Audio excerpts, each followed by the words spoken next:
Day one, kicking the hay habit,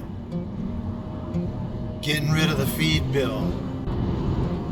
So I was just looking online this morning because I need a little more hay before my grass is ready to put cows and horses and stuff out on. Prices are more than triple. Somebody even posted a post on the local Craigslist, and the title was Spring Hay Sales. So obviously I clicked on it just to see what's going on.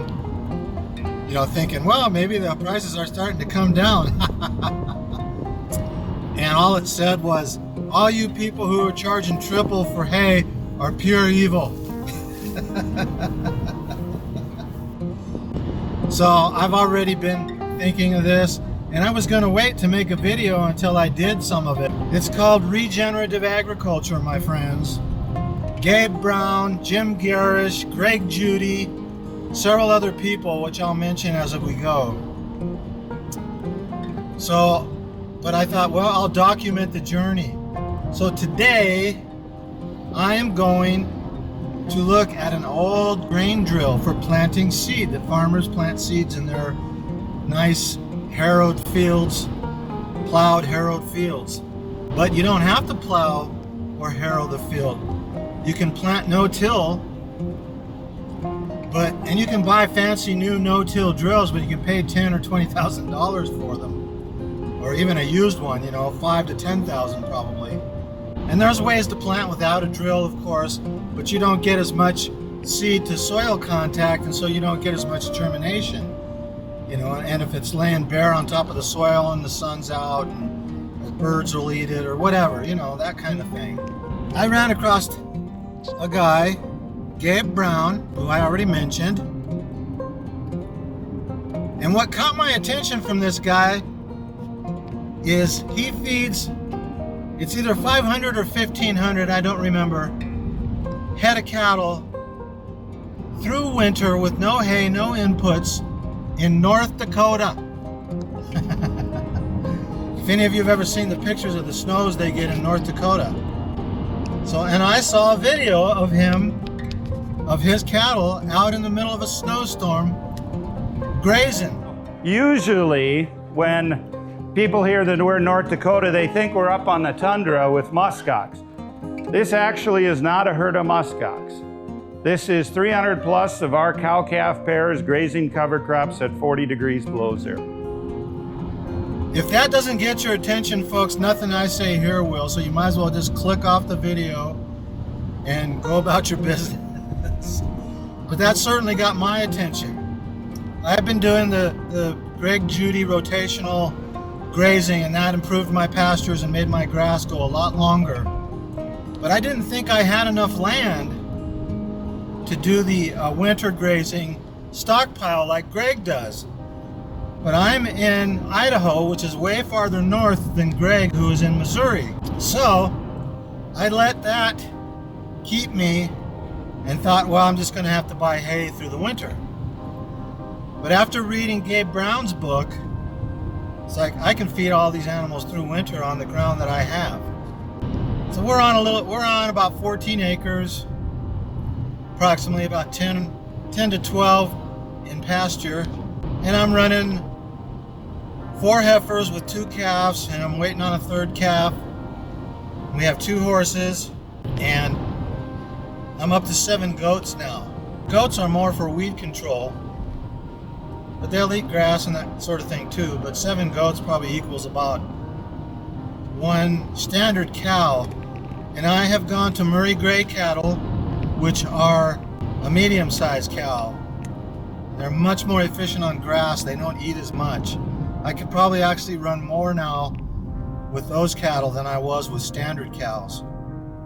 Standard sized cows, I should say. Angus, and have run some Hereford and that kind of thing. But so anyways, here we are. I'm going to look to see if this old grain drill, it looks pretty rusty, but from the pictures it looks like all the parts are there, but you can't never tell for sure until you go out and look. You know, the seed box could be rusted out, who knows, on the bottoms, that kind of thing. And if it doesn't take, major work to get it working, I'm gonna buy it. Why? Because they only want $100, and I could probably actually get them down from that a bit too. And if it works, then I'm gonna reseed all these, not reseed, I'm gonna no-till seed all these pastures with a bunch of different cover crops to find out what works here. And this rejuvenates the soil, it breaks up the hard pack, it's better all the way around. And more ranchers and farmers are going to this type of farming and ranching. And this is the future, and the future is now, my friends. The future is now. So here's the seed drill that we're looking at.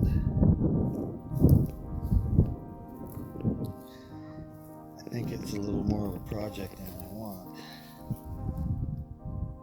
So one of the discs thingies is broken. That would have to be welded. A couple of the tubes, that could probably use poly for that. There's a disc missing right there. The box is in good shape.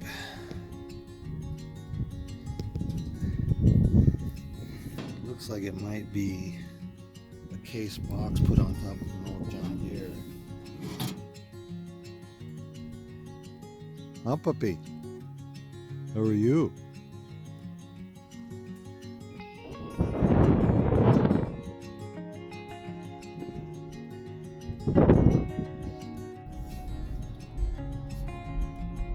So I decided to think about it. It looks like it's a little bit more of a project than I really want to take on right now. And of course you always wonder if you're going to regret it. She did say that they have someone else coming to look at it and they might take it. And so they're only asking $100 for it, but that's because that's what they could get for it if they scrap metaled it. But I can't find a model number on it anywhere, and so I don't know if I can get parts, find any parts for it. So I'm just going to have faith that another one will probably turn up. So after the first one was more of a project than I wanted, I figured, man, there's got to be at least a dozen of these things sitting around on somebody's property near me, because I'm in farm country, that could be utilized with little or no work. So I put an ad up on Craigslist, an ISO ad, in search of, and I put a picture of something like this on there. And a guy called me the next day. He had 2 of them. So here we go. So day 3, we got us a seeder. This one actually takes a hydraulic ram, so you can operate it right from the tractor. And I have the this is a John Deere, I believe, and I have the tractor that'll work with it now. But now I need to find a ram for it. I could do it manually for now, but I'll see if I can find a ram that'll work on this thing. So now it's time to grease everything up and oil everything, check everything, make sure there's no cracks. I did that. I checked it all out before I bought it, but I paid a little more than I wanted to for it. But compared to paying, $5 grand or more for a newer used one, I've seen them up to 10, 20 grand. And then if you want a new one, probably 30 or 40 grand. Geez, depends. And I guess if you're row cropping or something like that, and you need something that you're using like that all the time, but still the prices just seem outrageous when these have worked fine for years. I think this is probably a 1950s or 60s model. We'll find all of that out. So day 3 of going all Gabe Brown, Greg Judy mode.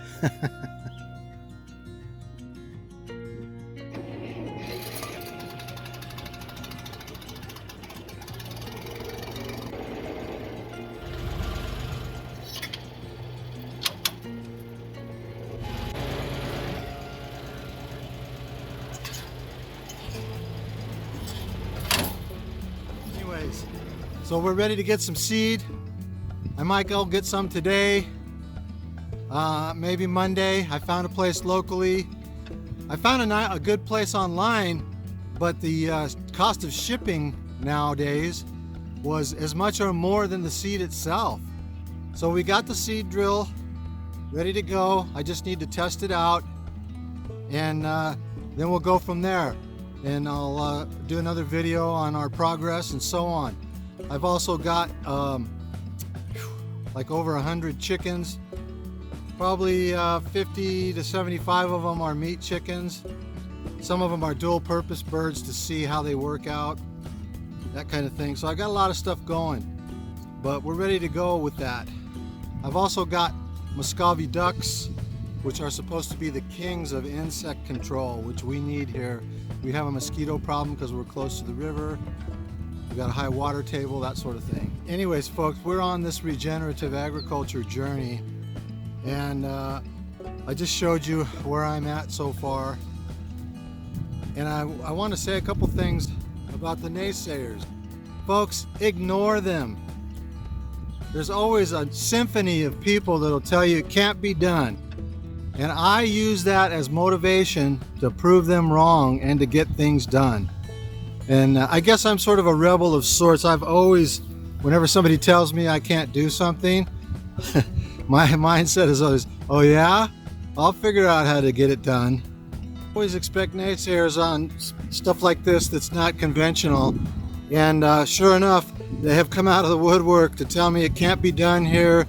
The climate's not right, the soil's not right, we don't have enough rain, and so on. Of course, Gabe Brown talks about this. He says everywhere he goes, he gets it too. So, and this guy's been doing it 20 years. He's got a profitable farm. And you saw earlier in the video the picture of his cows grazing in 40 below in the middle of winter. So the moral of this video, as far as the philosophical farmer goes, is ignore the naysayers and don't quit and figure it out. You know, that's the problem. Most people quit before they figure it out. They have a couple setbacks and they quit. It's kind of like building a house.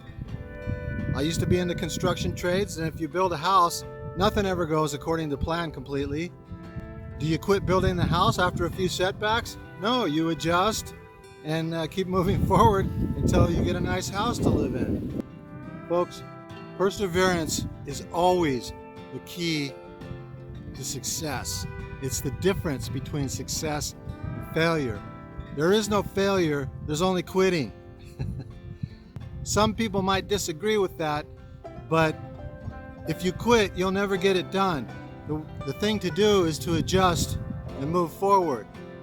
Yeah, there are a few occasions where you may need to cut your losses and move forward, but that doesn't mean you have to quit. You can find a different way, different means of accomplishing your goal. That's life, my friends. Persevere. Don't quit. Figure it out. Adjust. Do what you got to do to move forward. And don't worry about the time frame. I mean, I know sometimes there's time constraints, but sometimes we over-obsess over that sort of thing. It'll still be there. Adjust and move forward. So we're going to figure this thing out, and it might take a few years to get it down, but if I can significantly cut my hay bill this year, I will be ecstatic. Well, I think that should do it for this video. And we'll keep you going on how our progress goes.